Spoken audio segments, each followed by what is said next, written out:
Hello friends, स्वागत है आप सभी का हमारे यूट्यूब चैनल सीजी ज्ञान पर। दोस्तों, इस वीडियो में देखेंगे हम शिक्षण अभिरुचि से संबंधित सामान्य ज्ञान के कुछ महत्वपूर्ण प्रश्न, जो कि आपके छत्तीसगढ़ प्री बीएड और डीएड के लिए बहुत ही ज़्यादा इंपॉर्टेंट रहेगा। देखिए दोस्तों, आप लोगों का कमेंट आ रहा था कि थोड़ा हार्ड क्वेश्चन कराइए शिक्षण अभिरुचि का। तो दोस्तों इसमें जो क्वेश्चन आता है शिक्षण अभिरुचि का, उसमें से हर साल जो है 5 से 6 क्वेश्चन कुछ नया होता है। जो व्यापम अगर क्वेश्चन छांटता है या सिलेक्ट करता है तो उसमें से वो 5 से 6 क्वेश्चन कुछ नया करता है। लेकिन आपका जो ज़्यादातर क्वेश्चन है वो अरिहंत से ही पूछा जाता है। बस क्वेश्चन को थोड़ा सा घुमा दिया जाता है जिससे आपको डिफ़िकल्ट लगता है। आपको ध्यान से सभी क्वेश्चन को पढ़ते जाना है, चाहे कोई भी बुक आप बुक से पढ़ रहे हो या वीडियो देखकर, क्योंकि उसी क्वेश्चन को घुमा दिया जाता है। ऑप्शन जो है उसको प्रश्न बनाकर प्रस्तुत कर दिया जाता है। तो ध्यान रखिएगा, आज का क्वेश्चन हार्ड रहने वाला है और ऐसा क्वेश्चन आपके एग्ज़ाम में 2-3 क्वेश्चन देखने को मिलता है। देखिए दोस्तों, शिक्षण अभिरुचि में 30 प्रश्न पूछा जाता है 30 अंकों का। इसमें से 5 से 6 प्रश्न तो कुछ नया ही होता है, लेकिन बाकी 25 प्रश्न महत्वपूर्ण टॉपिकों से आ जाता है। जैसे उसमें से 3-4 कुछ एनसीएफ 2005 से आता है, इसमें से एक प्रश्न पूछा ही जाता है। एनईपी मतलब न्यू एजुकेशन पॉलिसी 2020 से भी आता है और 1986 से भी आता है। और यहीं पर जो है शिक्षक अधिकार अधिनियम एक्ट 2009, इससे क्वेश्चन आता है। तो मैं इनका भी वीडियो मैं 2022 में 2023 में बना चुका हूं, तो उसका लिंक जो है डिस्क्रिप्शन बॉक्स पर दे दूंगा, वहां पर जाकर आप इनको पढ़ लीजिएगा। एनसीएफ 2005 को, एनईपी 2020 को और शिक्षक अधिकार अधिनियम 2009 को। यहाँ से आपके एग्जाम में क्वेश्चन बनता है। चलिए हम इस प्रश्न को देख लेते हैं, इस वीडियो को स्टार्ट करते हैं और ये आपके लिए बहुत ही ज़्यादा इंपॉर्टेंट रहेगा दोस्तों। यहाँ से क्वेश्चन आता है। मैंने पिछले साल पूरा टॉपिक क्लियर कराया है, 136 वीडियो अपलोड है प्लेलिस्ट पर और भी वीडियो अपलोड है, उन्हें जाकर देख लीजिएगा दोस्तों। बहुत ही इंपॉर्टेंट टॉपिक है। 30 जो है मतलब 30 वीडियो बना है रीजनिंग का, पूरा 30 टॉपिक इसमें क्लियर है। वहीं हिंदी का पूरा सभी टॉपिक से, चाहे संज्ञा, सर्वनाम, क्रिया, जितने भी टॉपिक हैं सभी का वीडियो बन चुका है। अगर आप उनको देख लीजिएगा तो आपके एग्जाम में दिक्कत नहीं होगा। इसे स्टार्ट करते हैं दोस्तों। चलिए, किस विद्वान ने यह कहा था कि शिशु का मस्तिष्क कोरी स्लेट होता है? रूसो, बटलर, प्लेटो या एडलर? बताइए दोस्तों, अगर आपको पता होगा तो किस विद्वान ने कहा था कि शिशु का मस्तिष्क कोरी स्लेट होता है, मतलब खाली होता है? देखिए, कोरी स्लेट को हम टेबुलर आसा भी बोलते हैं, याद रखिएगा। ये क्वेश्चन भी आपको पूछा जा सकता है। टेबुलर आसा, कोरी स्लेट मतलब टेबुलर आसा, या जिसको हम बोलते हैं रिक्त स्लेट, खाली, रिक्त स्लेट, इसे याद रखिएगा। तो किस विद्वान ने यह कहा था शिशु का मस्तिष्क कोरी स्लेट होता है? तो इसका राइट आंसर हो जाएगा दोस्तों ग, प्लेटो ने कहा था। और एक और वैज्ञानिक है, मनोवैज्ञानिक, जिन्होंने मस्तिष्क को कोरी स्लेट कहा है। 2 वैज्ञानिकों ने कहा है, यहाँ पर उस ऑप्शन में वो वैज्ञानिक नहीं है। तो कौन कहा है? तो जॉन लॉक ने, याद रखिएगा, जॉन लॉक ने, इन्होंने भी कहा है कोरी स्लेट मस्तिष्क को। या आपको पूछा जा सकता है इसमें, किस विद्वान ने शिशु का मस्तिष्क को टेबुलर आसा कहा है? तो याद रखिएगा जॉन लॉक या प्लेटो। ऑप्शन अगर दोनों को तो नहीं दिया जा सकता, ऑप्शन में एक रहेगा, या दोनों को देकर कोई उपयुक्त दोनों दिया जाएगा तो उसको आंसर लगा दीजिएगा। चलिए देखते हैं अगला प्रश्न। किस विद्वान ने सीखने या पाठ योजना के 5 चरण बताए थे? फ्रोबेल, कमिनियस, प्लेटो या हर्बर्ट? बताइए दोस्तों। तो देखिए, सीखने के 5 चरण बताए थे हर्बर्ट ने, तो इसका राइट आंसर हो जाएगा, मतलब चौथा, याद रखिएगा। हर्बर्ट ने सीखने के 5 चरण बताए थे।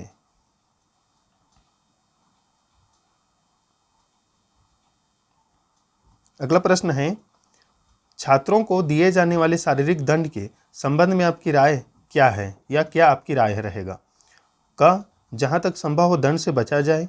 ख, सभी अपराधियों को समान दंड देना चाहिए। ग, दंड देते समय शिक्षक को बच्चे की आयु, उसकी शारीरिक क्षमता का ध्यान रखना चाहिए, या उपरोक्त सभी? बताइए दोस्तों, इसका राइट आंसर क्या रहेगा? तो देखिए, छात्रों को दिए जाने वाले शारीरिक दंड के संबंध में आपकी क्या राय है? तो एक शिक्षक होने के नाते आपका राय होना चाहिए जहां तक संभव हो दंड से बचा जाए,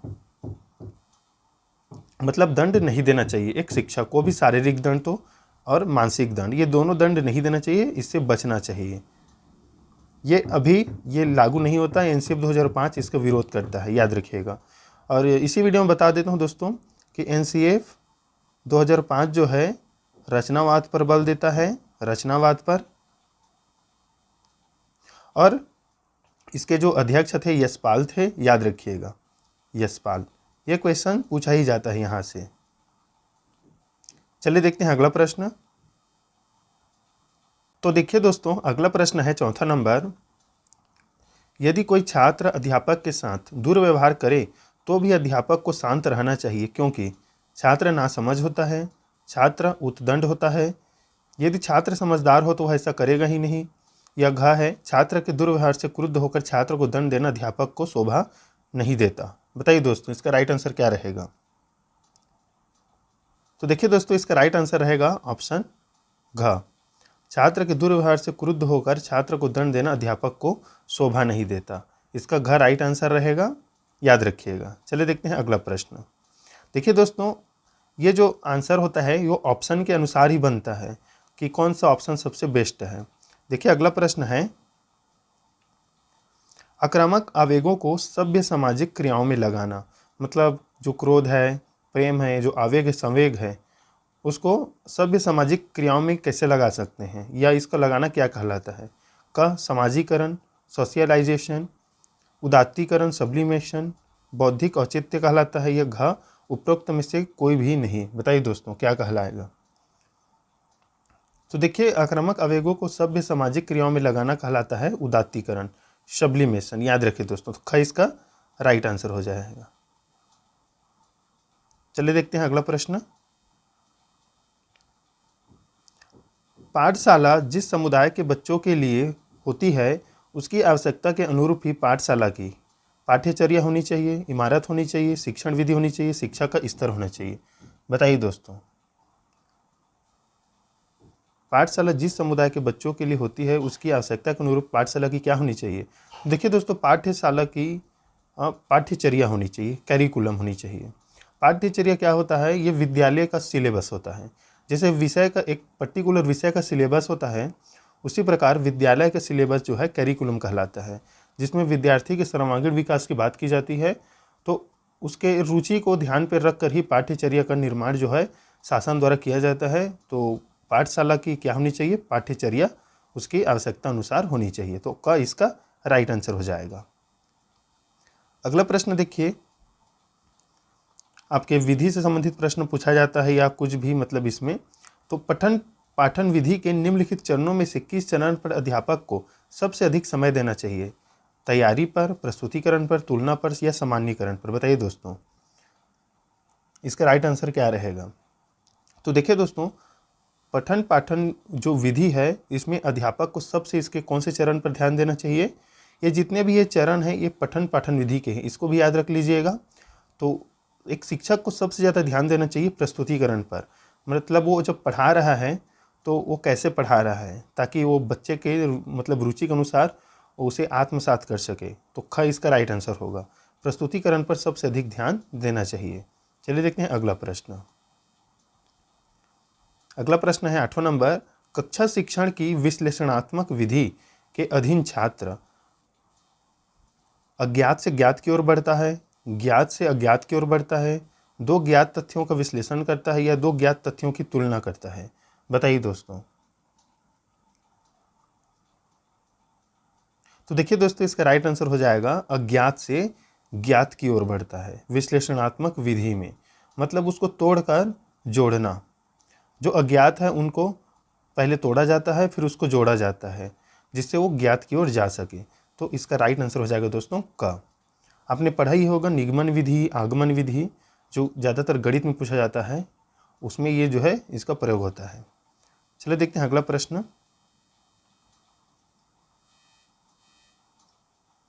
देखिए अगला प्रश्न है 9वां नंबर,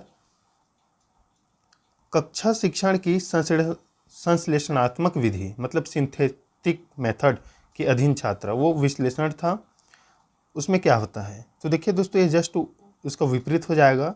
इसमें ज्ञात से अज्ञात की ओर हम बढ़ते हैं। संश्लेषण मतलब जोड़ना, जितने भी ज्ञात तथ्य हैं उसको जोड़कर हम एक अज्ञात की ओर बढ़ते हैं, तो ख इसका राइट आंसर हो जाएगा। याद रखिएगा, इंपॉर्टेंट है ये। अगला प्रश्न देखिए दोस्तों, शिक्षा के क्षेत्र में रूसो के योगदान महत्वपूर्ण है। जो रूसो मनोवैज्ञानिक है उसका योगदान महत्वपूर्ण है। निम्नलिखित में से कौन सा योगदान उनका नहीं है? बाल केंद्रित शिक्षा, शिक्षा में अध्यापक की केंद्रीय भूमिका, शिक्षा में खेलकूद का महत्व, या पाठ्यचर्या सुधार। बताइए दोस्तों। तो देखिए उनका कौन सा योगदान उसका नहीं है? तो ख, शिक्षा में अध्यापक की केंद्रीय भूमिका उनका योगदान नहीं है। बाकी बाल केंद्रित शिक्षा पर उन्होंने ध्यान दिया है, खेलकूद पर भी और पाठ्यचर्या सुधार में भी। याद रखिएगा, शिक्षा में अध्यापक केंद्रीय भूमिका पर उन्होंने ध्यान या योगदान नहीं दिया है। देखिए दोस्तों, प्रश्न बड़ा है, पढ़ते हैं। कक्षा में बच्चे मनोरंजन के लिए बहुत सी पुस्तकें पढ़ते हैं। प्रायः वे ऐसी पुस्तकें एक दूसरे से लेते और देते रहते हैं। यदि अध्यापक समय समय पर उनके द्वारा पढ़ी गई पुस्तकों के बारे में उनसे रिपोर्ट लेता रहे और पूछता रहे कि उन्होंने क्या पढ़ा और उसमें मुख्य बात क्या थी, तो इससे बच्चों में क्या होगा? अभिव्यक्ति का गुण पैदा होता है, मनोरंजन के लिए पढ़ने की आदत पैदा होती है, विश्लेषण की योग्यता पैदा होती है, उपरोक्त सभी। बताइए दोस्तों। तो देखिए दोस्तों, इसका राइट आंसर हो जाएगा ऑप्शन डी, मतलब घ, उपरोक्त सभी। देखिए, विश्लेषण करने की क्षमता पैदा होती है, मनोरंजन की लिए पढ़ने की आदत पैदा हो जाती है।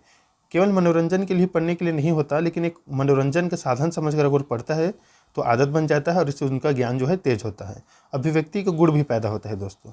तो घ इसका राइट आंसर होगा। चलिए 12वां नंबर प्रश्न देख लेते हैं। यदि कक्षा में कोई छात्र शिक्षक से कोई ऐसा प्रश्न पूछता है जिसका उत्तर शिक्षक को नहीं आता और शिक्षक उस प्रश्न का उत्तर नहीं देता, इसकी छात्रों पर क्या प्रतिक्रिया होगी? कुछ भी नहीं। वे समझ जाएंगे कि अध्यापक को उस प्रश्न का उत्तर नहीं आता। वे समझ जाएंगे कि वह प्रश्न अप्रासंगिक था। वे प्रश्न पूछने वाले छात्र की हंसी उड़ाएंगे। बताइए दोस्तों, इसका राइट आंसर क्या रहेगा?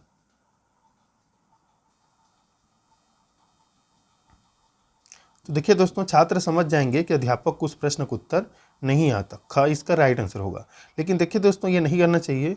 एक अध्यापक को यहाँ पर बोलना चाहिए कि इस विषय की वो जानकारी या विषय की जानकारी लेकर वो अगले दिन कक्षा में इसको बताएगा। ये बोलना चाहिए अध्यापक को, चुप नहीं रहना चाहिए। सीधा नहीं पता है तो नहीं पता बोलना चाहिए, पता है तो उसका जवाब देना चाहिए।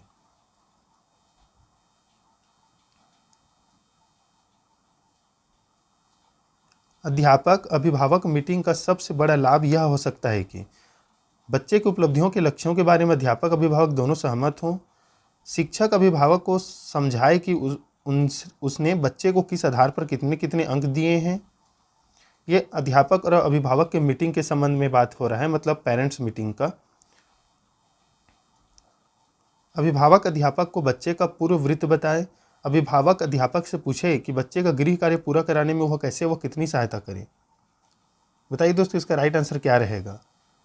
सबसे बड़ा लाभ कौन सा रहेगा? अगर एक शिक्षक और उनके माता पिता मीटिंग करते हैं तो क्या लाभ होगा? तो देखिए, इससे सबसे बड़ा लाभ होगा ऑप्शन का, बच्चे की उपलब्धियों के लक्ष्यों के बारे में अध्यापक अभिभावक दोनों सहमत हों। मतलब उनके लक्ष्य के जो बारे में उनको बातचीत हो रहा है उनसे वो सहमत हो कि वो किस दिशा में वो पढ़ रहे हैं। तो ये इसका राइट आंसर होगा, उनके उपलब्धियों के लक्ष्य के बारे में।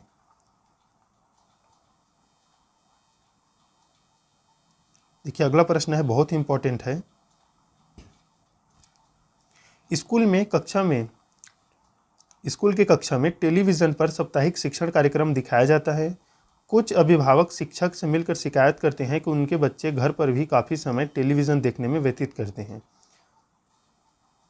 अभिभावक चाहते हैं कि उनके बच्चों को स्कूल में टेलीविज़न कार्यक्रम न दिखाया जाए। ऐसी स्थिति में शिक्षक को क्या करना चाहिए?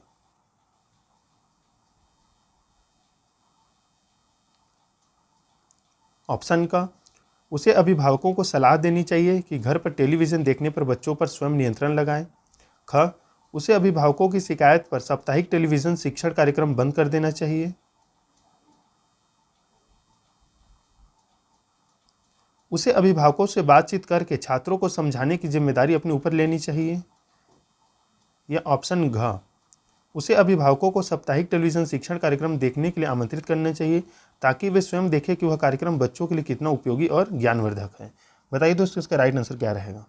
तो देखिए दोस्तों, इसका राइट आंसर है ऑप्शन घ, क्योंकि देखिए इसमें अच्छी बात कहा गया है। अच्छी बात, साप्ताहिक टेलीविज़न शिक्षण कार्यक्रम जो विद्यालय में किया जाता है, तो एक अभिभावक को भी उनमें बुलाना चाहिए, ताकि उनको पता चले कि यहाँ पर जो दिखाया जाता है टीवी में वो उनके लिए कितना लाभदायक है, उनका ज्ञानवर्धक है, मतलब ज्ञान इससे बढ़ता है और कितना उपयोगी है। तो ऑप्शन घ इसका राइट आंसर होगा।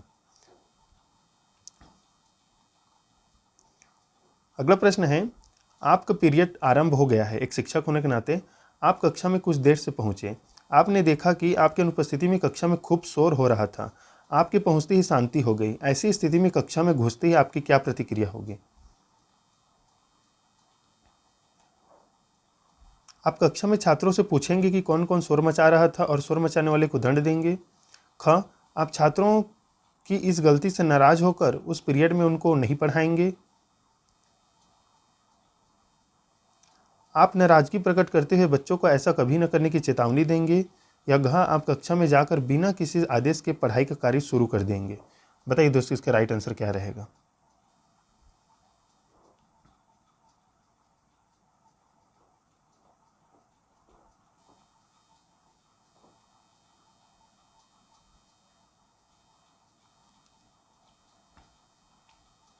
तो देखिए दोस्तों, इसका राइट आंसर, आप कक्षा में जाकर बिना किसी आदेश के पढ़ाई का कार्य शुरू कर देंगे, क्योंकि एक आप शिक्षक हैं और आपके पहुंचते ही वो कक्षा में शांति आ गई है। मतलब जब तक कक्षा में ये जो है ये छोटे बच्चों के लिए ज़्यादातर ये क्वेश्चन पूछा जाता है शिक्षण अभिरुचि का, तो यहाँ पर रहेगा कि आप कक्षा में जाकर बिना किसी आदेश के पढ़ाई का कार्य शुरू कर देंगे, क्योंकि क्वेश्चन में दोस्तों कहा गया है कि आपकी पहुंचती ही शांति हो गई। तो ऐसी स्थिति में कक्षा में घुसती आपकी क्या प्रतिक्रिया होगी।